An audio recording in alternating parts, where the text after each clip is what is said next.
हिंदू देवी देवताओं के अनेकों मंदिर दुनिया भर में मौजूद हैं, जहां भगवान शिव के साथ साथ कई देवी देवताओं को अलग अलग नामों से पूजा जाता है। भगवान शिव का भी ऐसा ही एक बहुत सुंदर और प्राचीन मंदिर इंडोनेशिया के जावा में है। 10वीं शताब्दी में बना भगवान शिव का यह मंदिर प्रम्बानन मंदिर के नाम से जाना जाता है। शहर से लगभग 17 किलोमीटर की दूरी पर स्थित यह मंदिर बहुत ही सुंदर और प्राचीन होने के साथ साथ इससे जुड़ी एक कथा के लिए भी प्रसिद्ध है।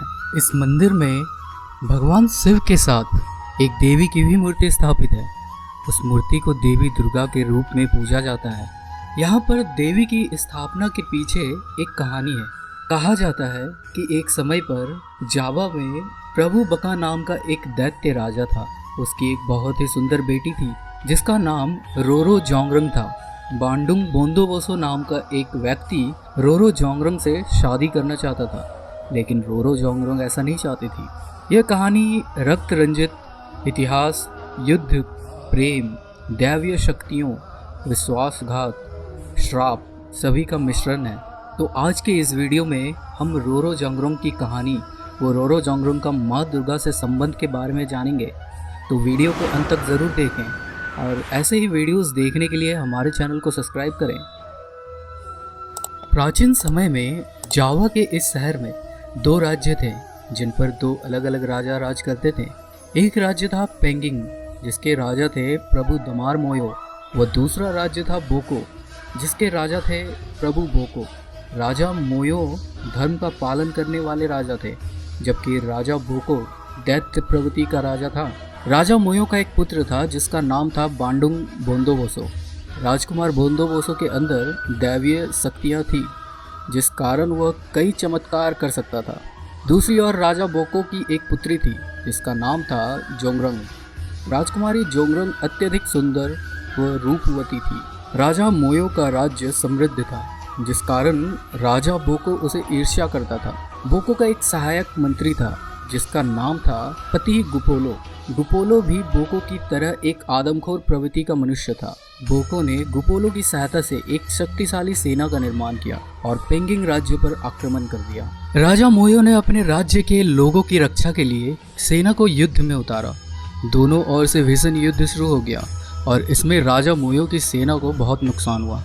राजा बोको और उसकी सेना बर्बरता की सारी सीमाएं लांघ रही थी, जिस कारण मोयो की सेना का आत्मविश्वास टूटने लगा था। अपने सेना में मचे चित्कार को देखकर राजा मोयो ने दैवीय शक्तियों से युक्त अपने पुत्र बोंदोबोसो को युद्ध भूमि में भेजा। बोंदोबोसो ने युद्ध भूमि में उतरते ही त्राहिमाम मचा दिया। इसके बाद राजा बोको और राजकुमार बोंदोबोसो के बीच भीषण युद्ध शुरू हो गया। अंततः राजकुमार बोंदोबोसो ने अपनी दैवीय शक्तियों से राजा बोको का वध कर दिया। जब गुपोलो को यह बात पता चला कि राजा बोको मारे जा चुके हैं तो वह अपनी सेना सहित भाग खड़ा हुआ। वह भागकर अपने राज्य बोको चला गया और राजमहल जाकर राजकुमारी जोंगरंग को सारी सूचना दी। राजकुमारी जोंगरंग अपने पिता की मृत्यु का समाचार सुनकर बहुत दुखी हुई और मन ही मन बोंदोबोसो से घृणा करने लगी। गुपोलो और उसकी सेना का पीछा करते हुए राजकुमार बोंदोबोसो बोको राज्य के राजमहल तक पहुंच गया। उसकी सेना ने बोको को चारों ओर से घेर लिया। वो राजमहल पर अपना अधिकार करने के लिए राजमहल के अंदर घुस गया, लेकिन वहां राजकुमारी रोरो जोंगरंग को देखकर उस पर सम्मोहित हो गया। राजकुमारी की सुंदरता ने बोंदोबोसो पर ऐसा प्रभाव डाला कि उसने उसी समय जोंगरंग के सामने विवाह का प्रस्ताव रख दिया। राजकुमारी अपने पिता की मृत्यु से इतनी ज़्यादा क्रोधित थी कि उसने राजकुमार का यह प्रस्ताव ठुकरा दिया।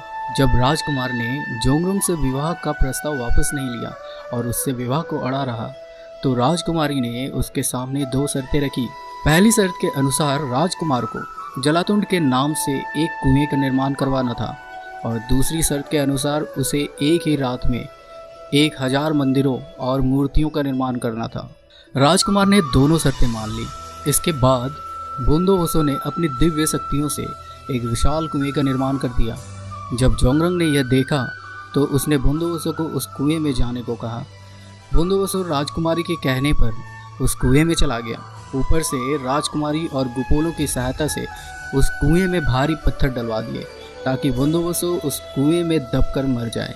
लेकिन बोंदोबोसो अपनी चमत्कारिक शक्तियों की सहायता से बच निकला और कुएं से बाहर आ गया।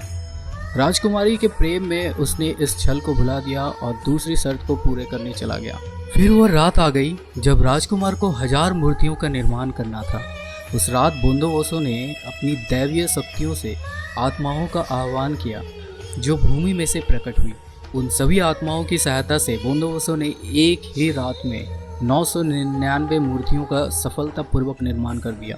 जब वे अंतिम 1000वीं मूर्ति पर काम कर रहे थे तब इसकी भनक राजकुमारी को लग गई। शर्त पूरी होने पर राजकुमार से विवाह करने की बात ने जोंगरंग को भयभीत कर दिया। तब उसने अपनी सेविकाओं की सहायता से पूर्वी दिशा के चावल के खेतों में आग लगा दी। इस आग से रात में भी दिन जैसा उजाला हो गया। ये देखकर उन आत्माओं को लगा कि सुबह हो गई है और वे आखिरी मूर्ति का निर्माण बीच में ही छोड़कर वापस भूमि में समा गई। जब बोंदोबोसो को इस छल का पता चला तो वो अत्यधिक क्रोधित हो गया। उसने उसी समय राजकुमारी रोरो जोंगरंग को श्राप दिया कि वह एक पत्थर की मूर्ति में बदल जाएगी। इसके बाद रोरो जोंगरंग एक पत्थर की मूर्ति में बदल गई जो कि बोंदोबोसो की 1000वीं मूर्ति कहलाई। रोरो जोंगरंग की यही मूर्ति प्रम्बनन शिव मंदिर में स्थापित है। मान्यता है कि राजकुमार ने जिन 999 मूर्तियों का निर्माण करवाया था वो सेबू बुद्ध मंदिर में है। इसके साथ ही प्रम्बनन शिव मंदिर के मुख्य भगवान शिव के उत्तरी दिशा के कक्ष में माँ दुर्गा के महिषासुर मर्दिनी की जो मूर्ति स्थापित है वह असलियत में रोरो जोंगरंग का मूर्त रूप है। इसलिए वहाँ के स्थानीय लोग प्रम्बनन शिव मंदिर को रोरो जोंगरंग मंदिर के नाम से जानते हैं और माँ दुर्गा की महिषासुर मर्दिनी वाली मूर्ति को राजकुमारी रोरो जोंगरंग की मूर्ति मानकर उसकी पूजा करते हैं। रोरो का अर्थ होता है एक अविवाहित राजकुमारी जो कि अपने लोगों के लिए बहुत अच्छी हो। ये जापानीज भाषा का शब्द है, इसलिए राजकुमारी के अच्छे स्वभाव को देखकर उनके नाम के आगे रोरो जोड़ दिया गया। इसके बाद राजकुमारी जोंगरंग का नाम रोरो जोंगरंग पड़ गया। दोस्तों, अगर आपको ये वीडियो अच्छी लगी हो तो वीडियो को लाइक शेयर करें, कमेंट्स करें और ऐसे ही वीडियोस देखने के लिए हमारे चैनल को सब्सक्राइब करके बेल आइकन को प्रेस कर दीजिए। मिलते हैं अगले वीडियो में एक नए टॉपिक के साथ।